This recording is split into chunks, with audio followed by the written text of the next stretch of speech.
What is up, guys? It is 10:30 in the morning. We'll be on UCSS in about half an hour, but there's three guys on the panel today, which means I don't know how much I'll get to talk about the Cavs selection of Jaylon Tyson. So we're going to do a quick 5-10 minute video breakdown of what Tyson brings to the Cavs, how he fits into Kenny Atkinson's offensive system, and what he needs to work on in case we don't get a chance to cover it during the full show today. So with that, let's get right to it. From the UCSS offices, this is an impromptu Ultimate Cavaliers show.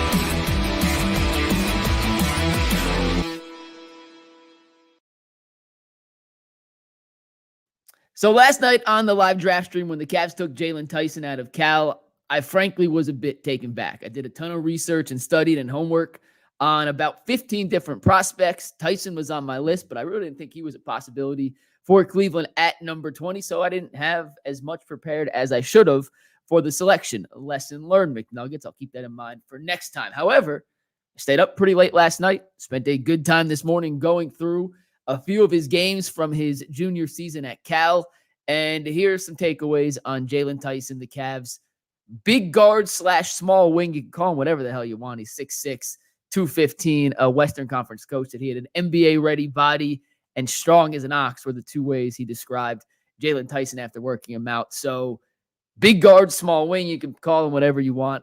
But the reality is he does bring something to the Cavs that they did not have previously, or did not have a plethora of previously. If you were looking for a big wing replacement, he ain't it. He's not in the Tristan da Silva category of 6'9". He's not a Jason Tatum-esque 6'8" wing scorer. If you were looking for a big win, you will probably be disappointed in what Jaylon Tyson brings to the table. If you're comfortable with Kobe Altman and company drafting a potential replacement to Caris LeVert, making him more expendable in trades, or just more expendable in general because he's entering the final year of his contract, I think you'll be more happy with the selection of Jaylon Tyson. We're going to go through a few things he does very well and a few things that I find very intriguing about his offensive game. So let's run through some of what Jaylon Tyson does very well, and then we'll finish with some of the things that Jaylon Tyson needs to work on as he continues to move forward. But before we get to that, I just want to tell you, I posted a bunch of this stuff on Twitter. You can go through it and read it if you want a little more insight. But a Western Conference coach who worked out Tyson pre-draft, I texted him this morning and said, hey, what was your takeaway from Tyson? He's one of the guys we did not talk about. And his exact quote on Jaylon Tyson was this. Quote, strong as an ox, NBA-ready body and game, communicates well on defense. I thought his handle was a little stiff and his shot release needs to be sped up, but he can get minutes tomorrow at 20. I like the pick. That was from a Western Conference NBA coach who worked out Tyson during the pre-draft process. So with that, let's look at some of the things Tyson does well and then look at the things that Tyson needs to improve on. First and foremost, he is a shot maker and a shot taker. He can create space off the dribble. There was one website that compared him to Isaac Okoro yesterday as his NBA comp, and I thought that's just a horrific, lazy excuse for a comp. They have the same measurables, but their games could not be more different. And for example, the first clip I'm going to show you is 90 seconds of Tyson creating space and making shots, which is something we have yet to see from Isaac Okoro and something he did not do during his collegiate career at Auburn. So let's see if I can figure out how to put this into a screen where I can talk about it at the same time it's playing. And if not, not sure I can. So I'm just going to talk over this. Jaylon Tyson's a guy who can off the dribble create his own shot. He's a guy who is willing to shoot from three. He's a guy who has enough handle to create space against collegiate defenders. He's a guy who, if you sag off, will pull up from three like you see here against USC. He's a guy who has enough shiftiness to get to the paint. We'll talk about his finishing in 1 second. But you tell me where you see any Isaac Okoro in this kid's game, because I am yet to see that comparison pay off. Shot release needs to be sped up. We'll talk about that in a little bit. But he certainly has the ability to create space off the dribble, which Okoro doesn't really have. LeVert does. Strus, that is not his strength by any means. It is something Tyson did on a regular basis at Cal. He was really their only offensive option. So he went 1-on-5 a lot, and his teammates kind of gave him the green light to just take shots. And it's a lot easier and a lot more comfortable to feel comfortable taking and making some of these shots when you know you have the ultimate green light. But Jaylon Tyson is certainly a guy who is not afraid to try and create his own shot and create off the dribble, whether it's in a high ball screen situation or it's off a catch and shoot or it's off some sort of play action that the coach designed. He is a willing and creative shooter and shot maker. And in today's NBA, you cannot have enough of those guys. So first and foremost, that's a skill set he brings to the Cavaliers that, frankly, they did not have in plethora before the draft pick last night. Second off, Jaylon Tyson, as that Western Conference coach said, strong as an ox with an NBA-ready body. He's listed at 6'6", 215 or 220, depending on the website, and he is not afraid to use that strength to get to the cup. And here's some plays of Jaylon Tyson finishing. I am not sure when push comes to shove if he'll be able to dunk on guys in the NBA like he did on a pretty regular basis in college. But throughout the course of this 1-minute clip, you will see time after time he puts his head down and he's not afraid of contact. Enough space, go, and then all of a sudden, there he is. Left-hand finish, right-hand finish. He's got a little bit of a float game. He's not super explosive. His first step is not super quick, but he does a good job using his body and his strength to create space and ward off defenders as he's getting to the cup.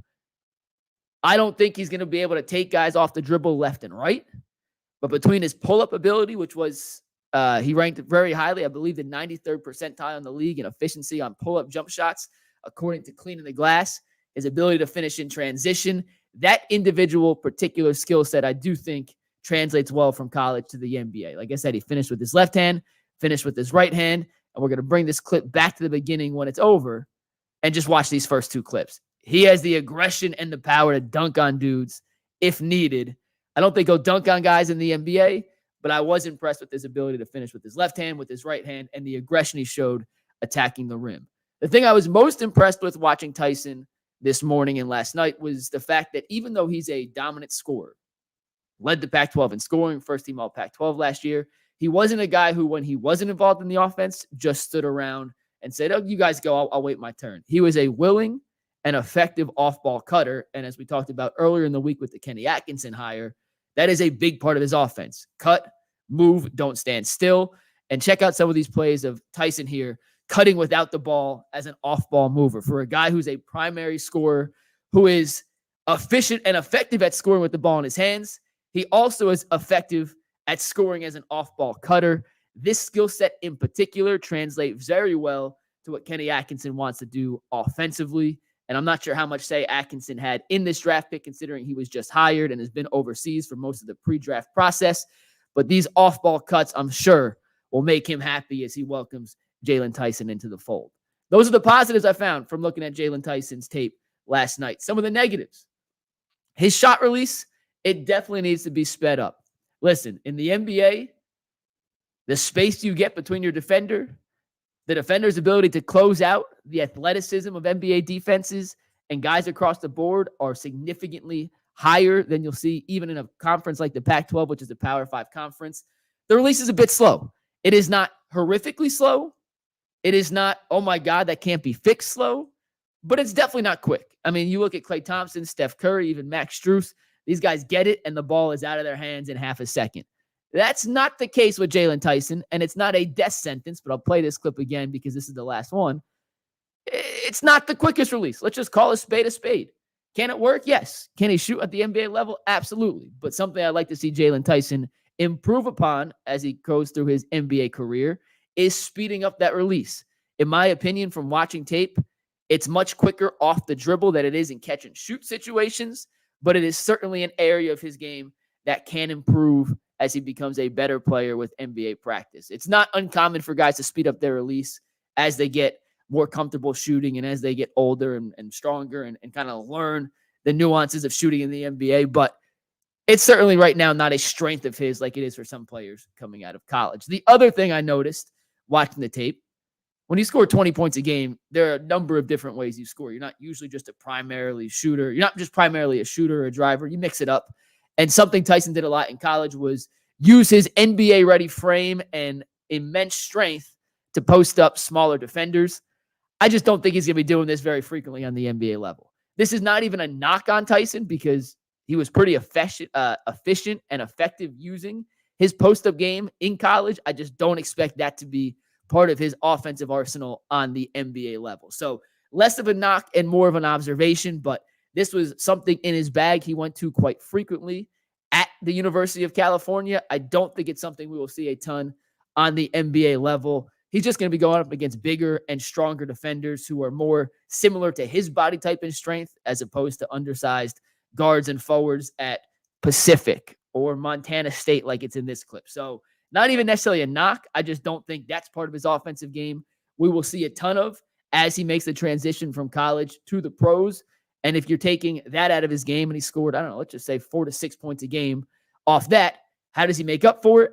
By becoming a better shooter and getting a quicker release. So to conclude my study and my findings on Jaylon Tyson over the course of when the pick was made last night, where my initial reaction was, I don't know enough. I haven't seen him play, to this morning.